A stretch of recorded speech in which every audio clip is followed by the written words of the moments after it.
Kawasan Parahyangan atau tempat bersemayamnya para dewa merupakan sebutan bagi tanah Sunda. Memiliki topografi yang didominasi perbukitan dan pegunungan, Jawa Barat dikaruniai bentang alam yang memesona mata. Aliran sungai yang masih alami membuat Sungai Ciwulan juga menjadi habitat bagi beberapa satwa liar. Salah satunya adalah ular.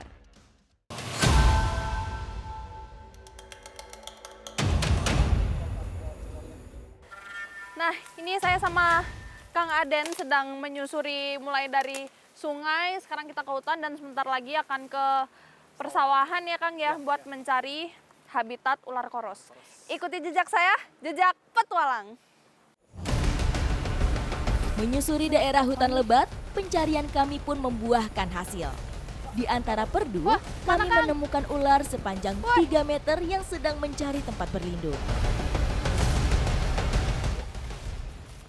Gede banget ya Kang ya.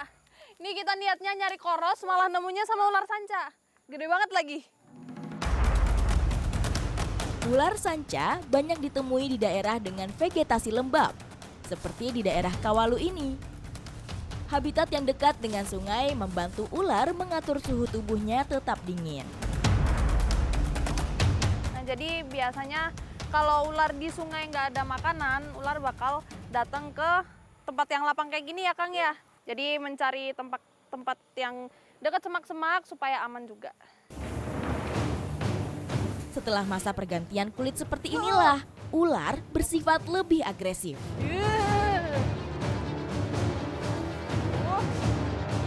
Nah, jadi karena mungkin ularnya stres karena mau ditangkap, jadi ularnya sebagai defense mechanism ya Kang ya, ngeluarin bau dari kotoran. Tidak menyangka bertemu dengan ular sebesar ini, kami pun tidak memiliki persiapan alat yang mumpuni. Meskipun bisa dilakukan dengan tangan kosong, namun harus ekstra hati-hati saat menangkapnya. Nah, jadi biasanya untuk menangkap ular sanca ini dibutuhkan setidaknya 2 orang. Jadi satu untuk memegang ekornya dan selagi di depannya ular ini ada yang memprovokasi, yang di bagian belakang aman. Setelah ular lelah, gerakannya mulai melambat, mempermudah kami untuk membaca gerak dan menghindari patukannya. Ya.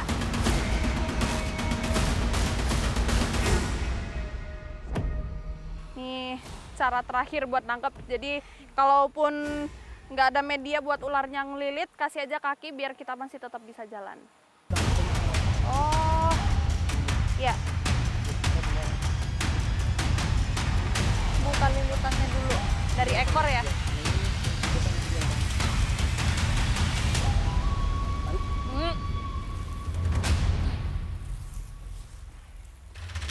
Mau nguncil lagi udah.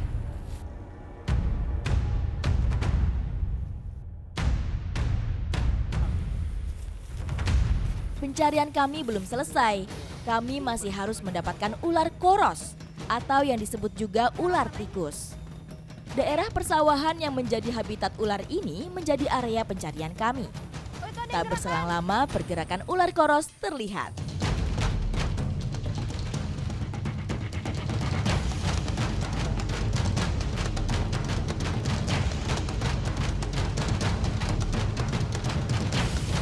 Nah, jadi karena ular koros ini larinya cepat, kita juga harus bisa ngejar. Kang itu Kang, jangan lepas Kang. Wih, dapat ya? Berarti dia langsung bisa menyerang biasanya. Iya Kang. Ini tutupin kepalanya pakai. Nah itu kepalanya. Woi, cepet banget geraknya ya. Terus jadi dia gigit. Ya. Nah jadi cara penangkapan ular koros ini kita tetap perlu hati-hati, tapi nggak perlu terlalu was-was ya Kang ya. Soalnya, oke. Ular ini juga nggak berbisa, jadi nggak berbahaya bagi manusia. Meskipun sekilas terlihat mirip seperti kobra, ular koros tidaklah berbisa. Sebagai perlindungan diri, reptil ini mengandalkan kelincahan dan kekuatan desisannya untuk menghindari predator. Kita ngamanin sancanya dulu ya Kang ya. Nah Kang Aden sekarang akan merelokasi ular sanca supaya jauh dari pemukiman kayak gini ya Kang ya.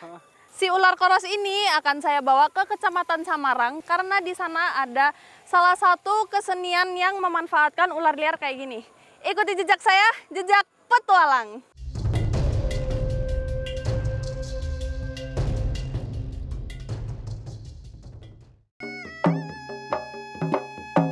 Tanah Pasundan juga terkenal memiliki akar seni budaya yang sangat beragam. Salah satunya adalah pencak ular yang berasal dari Kecamatan Samarang, Garut.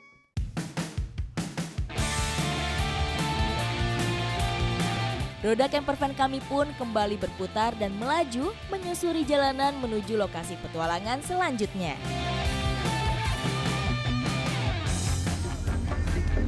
Nah ini sekarang kita udah nyampe di lokasi dan kebetulan emang lagi banyak yang latihan pencak silat. Dan kita udah bawa ularnya ya Om ya? Yaudah yuk Om, kita langsung turun. Pencak ular yang sudah ada sejak tahun 1960-an ini merupakan seni modifikasi. Memadukan gerakan khas pencak silat dengan atraksi bersama ular. Kesenian ini sudah menjadi warisan budaya tak benda Kabupaten Garut. Nah jadi yang untuk dipakai buat pencak ular ini emang bener-bener ular yang liar kayak gini ya Pak ya? Bukan yang peliharaan atau gimana gitu? Enggak. Jadi makanya ularnya itu kalau sudah selesai ya kita kembalikan ke habitat gitu. Oh gitu ya? Lagi, Ya. ya. Semakin liar ular yang digunakan akan semakin menarik perhatian. Tak mau ketinggalan, saya pun ikut menjajal keseruan bermain bersama reptil satu ini. Jackpot! Namanya mainan sama makhluk hidup ya Pak ya? Ya pasti ada kayak gininya nih. Gak apa dapat oleh-oleh dari ularnya. Ular lazim mengeluarkan kotoran sebagai bentuk pertahanan diri dan menandakan daerah teritorialnya. Nah, pencak ular ini bagi saya yang pemula yang belum pernah belajar sebelumnya emang gerakannya cukup rumit, tapi ini bagus buat melatih ketangkasan. Apalagi kita harus tangkas tapi juga harus tenang karena kita menghandle ular ini. Pencak silat mengandalkan teknik dasar seperti kuda-kuda, kekuatan, dan juga kelincahan. Bagus ini ularnya Pak. Terima kasih banyak Pak.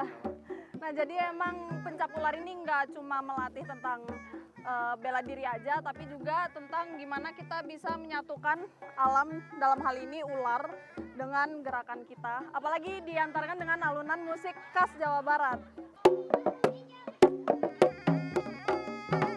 Merdunya iringan trompet dengan irama gendang serta gong khas Sunda semakin menyemarakan kesenian pencak ular. Nah, dari Samarang, Kabupaten Garut, saya belajar keselarasan antara alam dan juga kesenian tradisional. Dan inilah yang harus terus dilestarikan. Ikuti jejak saya, jejak petualang.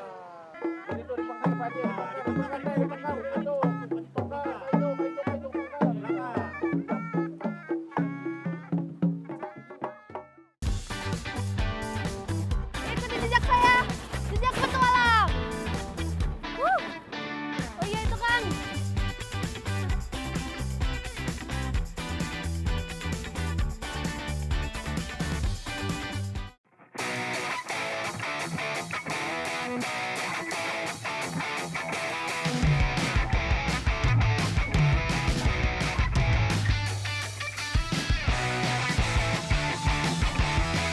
Petualangan akhir pekan kali ini campervan yang saya naiki menuju ke dataran tinggi Garut.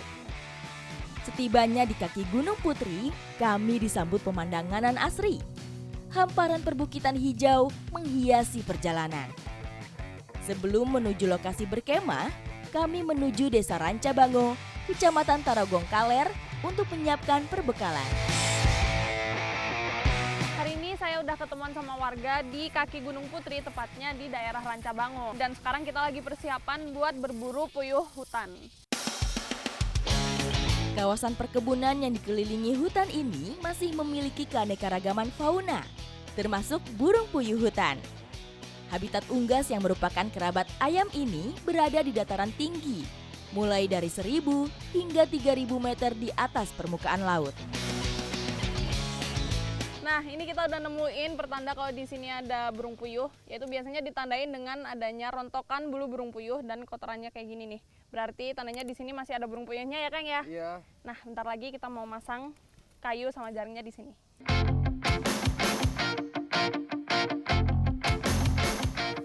Ya nih ada telurnya Den. Wah, mana Kang? Ini nih. Wih, keren. Wah. Pada sarangnya ini, rata-rata puyuh dapat menghasilkan 2 hingga 5 butir telur. Burung puyuh hutan mudah ditemui di area perkebunan karena sumber makanannya yang berupa biji-bijian dan serangga masih berlimpah. Nah, kalau tadi udah nemu bulu sama kotorannya, sekarang nemu lagi ya Kang ya? Iya. Sekarang ada telurnya, tapi udah netes nih. Berarti emang di sini banyak ya Kang? Banyak. Semoga nanti kita bisa dapat banyak burung puyuh. Setelah menemukan tanda keberadaan burung puyuh, kami pun segera memasang perangkap. Cara untuk menangkap puyuh hutan ini cukup menggunakan jaring sepanjang 15 meter dan kayu bambu sebagai pasak. Meskipun tidak dapat terbang, namun burung puyuh mampu berlari lincah. Oh iya itu Kang. Melihat pergerakan burung puyuh, kami harus segera menggiringnya menuju perangkap.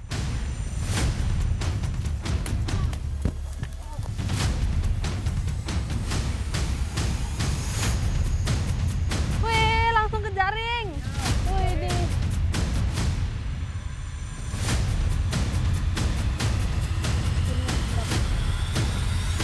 Wah, hampir lepas lagi. Nah, ini akhirnya dapet. Jadi cara giringnya kayak tadi.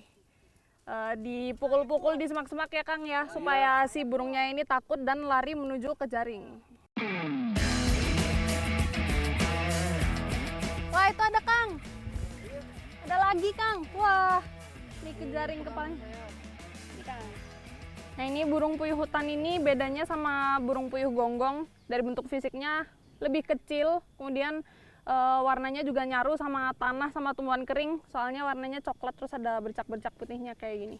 Sebentar lagi saya mau mencoba untuk mengolah burung puyuh hutan ini karena saya penasaran gimana sih rasanya. Ikuti jejak saya, jejak petualang.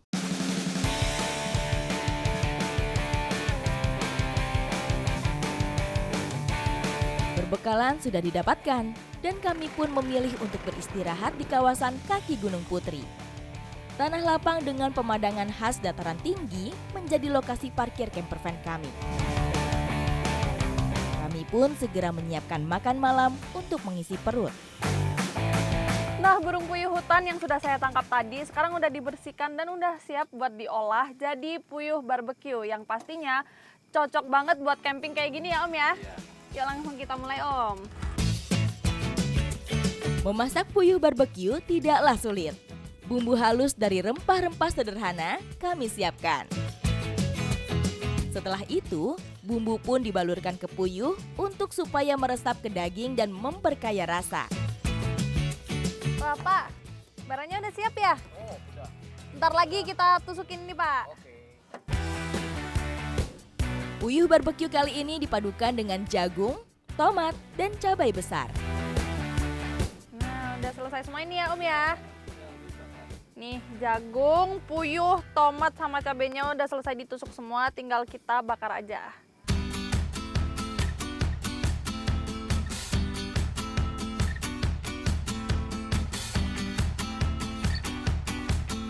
Nah, ini udah wangi banget nih. Kayaknya udah mateng nih ya. Mateng. Yaudah, yuk langsung kita makan. Menu makan malam kali ini terasa komplit dan istimewa.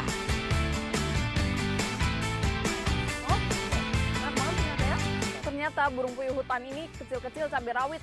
Karena meskipun kelihatannya kecil tapi dagingnya banyak banget. Terus rasanya juga gurih, apalagi bumbunya yang pedas dan manis. Ini pas banget buat dimakan dingin-dingin kayak gini. Selain lezat, puyuh hutan yang mengonsumsi pakan alami jauh lebih menyehatkan. Daging burung ini dipercaya bagus bagi kesehatan pernafasan dan juga meningkatkan kekebalan tubuh. Kuliner Indonesia sangat beragam. Siapa sangka burung puyuh hutan yang sekecil ini bisa diolah menjadi makanan yang unik dan praktis buat dibawa camping. Ikuti jejak saya, jejak petualang.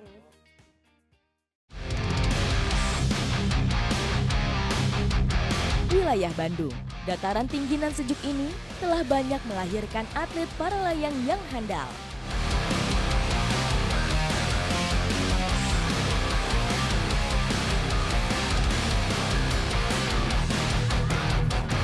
Sembari menikmati keindahan pemandangan dari atas, keahlian mengudara saya kali ini akan diuji.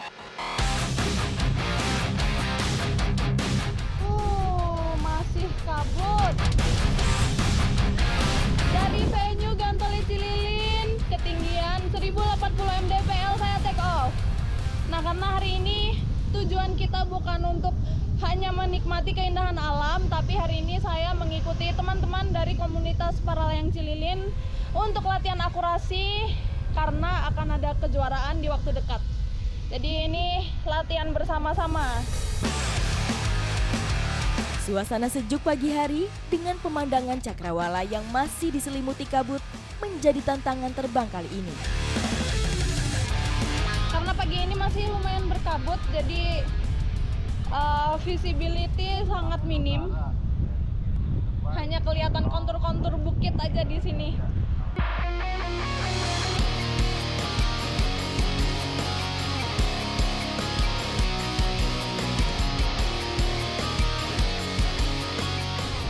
Karena petnya cuma satu dan ini per person akan dinilai poinnya.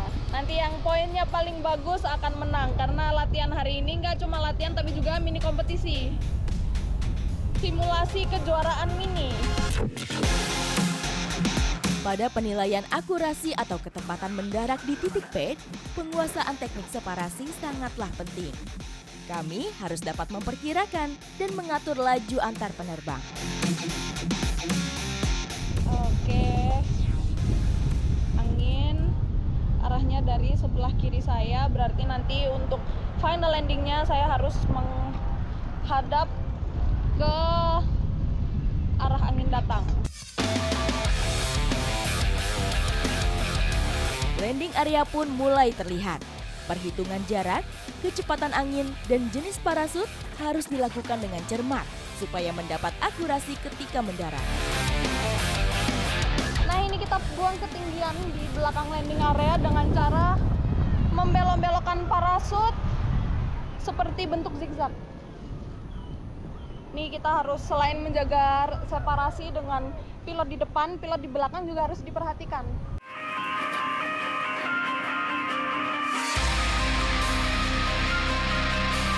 Pendaratan yang mulus berhasil saya lakukan. Poin pun langsung dihitung berdasarkan titik mendarat. Semakin pendek jarak yang didapat dari titik pad, semakin tinggi poin akurasi penerbang. 150. Saya kurang puas masih sama poin saya. Padahal ini udah kayak simulasi kejuaraan. Belum merasa puas dengan pendaratan kali ini, saya pun bergegas melipat parasut untuk kembali ke lokasi take off.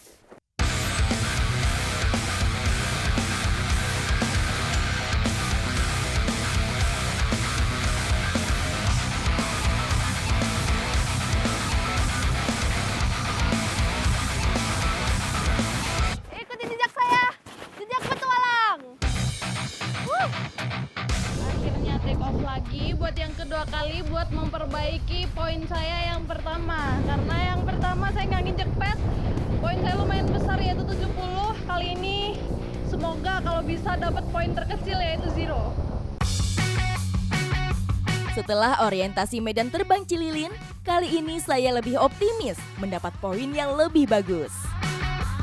Panas bumi udah mulai muncul atau sering disebut dengan termik. Jadi begitu take off, parasut kita langsung naik nambah ketinggian.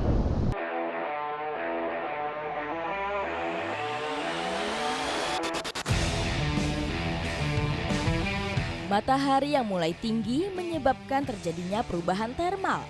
Perbedaan suhu di lapisan udara membuat udara panas bergerak ke atas dan mengangkat parasut. Kami pun harus melakukan kontrol lebih.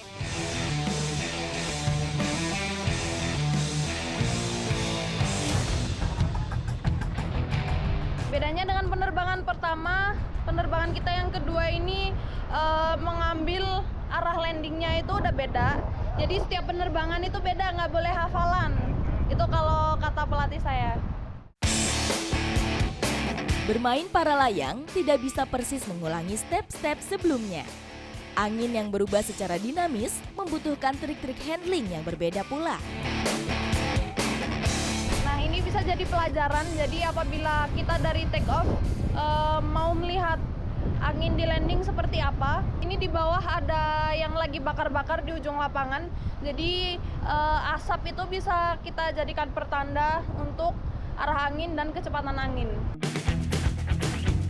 Dalam menghadapi setiap perubahan cuaca, atlet para layang harus jeli membaca situasi, sehingga tidak hanya mengandalkan windsock saja. Karena pilot yang di depan saya ketinggiannya sama, satu level sama saya, jadi saya santai dulu sambil menjaga separasi. Jadi kalau lagi santai kayak gini, lepas tangan pun aman, tapi tetap kita harus waspada. Apabila ada perubahan angin, refleks kita juga harus cepat. Setelah melakukan separasi, kali ini saya mencoba mendarat dengan teknik berbeda.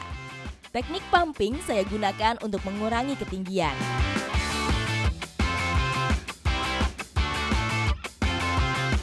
Pendaratan kali ini saya mendapatkan poin yang bagus karena berhasil menginjak pad tepat di tengah.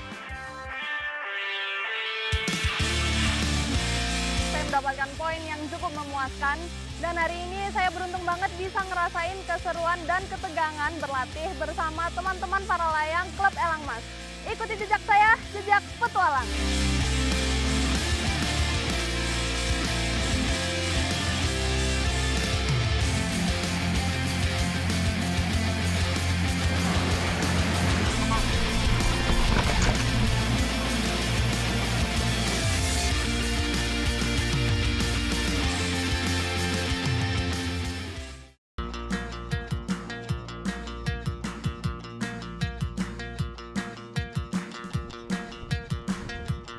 Hari berganti, namun perjalanan camper van masih berlanjut. Kabupaten Tasikmalaya memiliki bentang alam yang lengkap sebagai medan petualangan. Sungai Ciwulan menjadi destinasi petualangan saya selanjutnya. Keseruan di Tasikmalaya emang gak ada habisnya, karena kali ini saya akan mencoba beberapa extreme sport yang menantang adrenalin. Ikuti jejak saya, jejak petualang. Sungai dengan panjang 114 km ini bermuara langsung ke Samudra Hindia.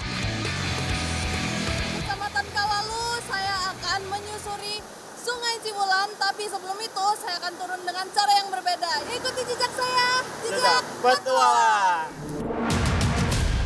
Petualangan saya buka dengan rappelling menuruni jembatan setinggi 15 meter. Nah, ini sekarang karena rappellingnya pakai figure of 8, jadi nggak ada auto lock, bener-bener pakai tangan nih nyangganya, jadi menahan berat badan kita juga.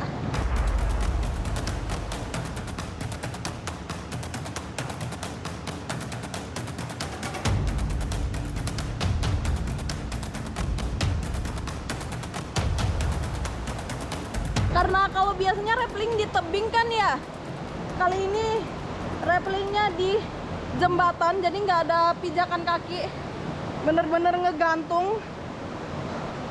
Dan ini menjadi challenge ekstra buat saya, ngeri-ngeri sedap. Berhasil menaklukkan rasa takut menuruni jembatan, tantangan selanjutnya sudah menanti di depan mata.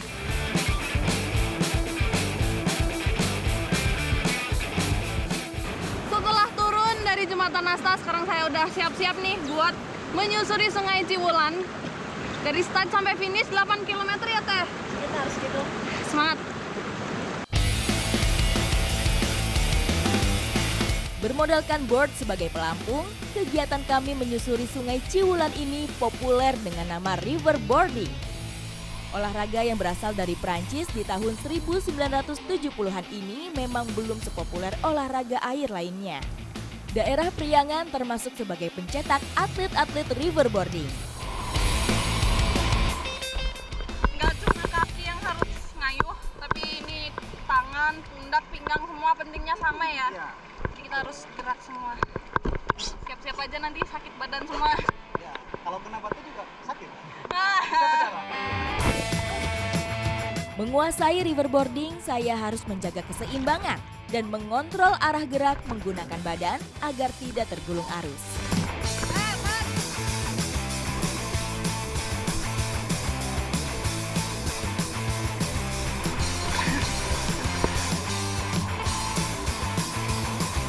Jadi di jeram yang baru saya lewati, jeram Paradiso, ini emang nggak ada hole-nya, jadi wave semua, ombak semua, tapi justru itu yang bikin terombang-ambing. Sampai tadi hampir aja kejeduk. Kata ya, di bawah itu pasti ada batunya, tadi kerasa terkena batu di paha, tapi untungnya kepala aman soalnya udah pakai helmet. Sungai Ciwulan memiliki arus yang masuk kategori grade 3, sehingga tetap aman untuk diarungi.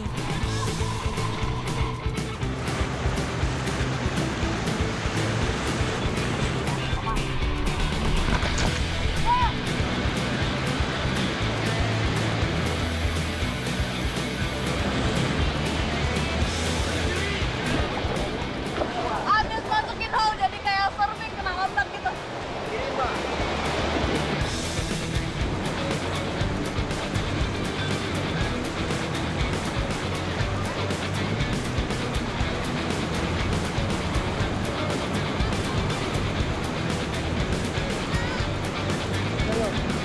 Jeram yang barusan nih lumayan menantang. Banyak hole ya sebutannya ya? Iya sih, iya nggak sih? Jadi di jeram yang barusan itu banyak hole-nya. Jadi kalau kita masuknya pas, kita bisa kayak jet ski yang kena ombak gitu bisa. Yang pasti seru banget, sempat kena batu tapi nggak saja lanjut. Selain fisiknya mumpuni, bermain olahraga air satu ini harus dibarengi dengan mental baja untuk dapat menyelesaikan jalur Ciwulan ini. Setelah melewati setengah perjalanan, kami memutuskan untuk menepi dan beristirahat sejenak. Ini udah selesai istirahatnya. Kita mau lanjut lagi riverboarding ke ujung.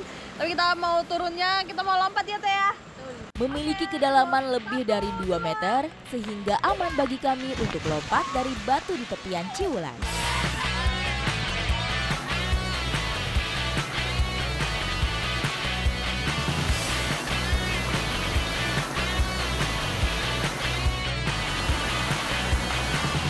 Menyusuri Sungai Ciwulan sejauh 8 km ini pun menghadirkan pengalaman yang sangat menguji adrenalin saya.